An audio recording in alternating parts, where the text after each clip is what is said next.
د 268 میلیونه افغانیو په ارزښت کابل کې داسې لوی بدلون پیلېږي چې د سلګونه کورنۍ ژوند د تل لپاره بدلولی شي.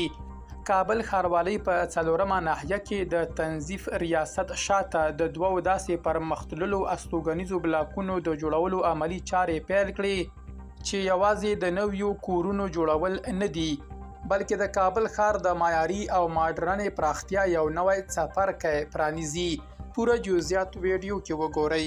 پاتمنو لیدونکو ستړي مه شئ. دا پروژه د دې لپاره ډیزاین شوې چې د ځمکو له اغیزمنې او سمې کارونې سره سره د هیوادوالو لپاره معیاري، خوندي او عصري استوګنیزې اسانتیاوې برابرې کړي.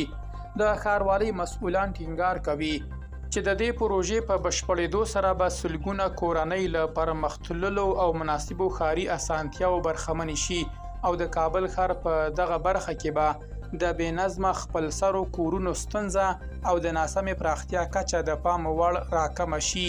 ترڅنګ یې د ورته لویو زیربنایي پروژو پلي کول په بېلابېلو کچو خلکو ته د لنډمهالو او اوږدمهالو کاري فرصتونو زمینه هم برابروي.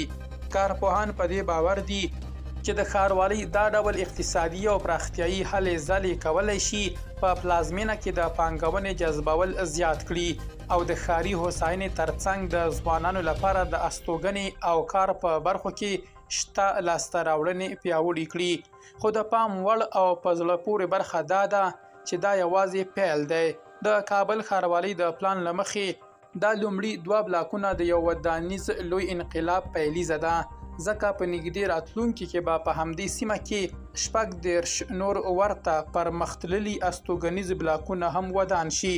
دا اقدام به نه یوازې د سیمې بڼه بیخي بدله کړي، بلکې د کابل تر ټولو عصري او منظمې استوګنیزې سیمې ته به لاره پرانیزي. درنو لیدونکو له ملتیا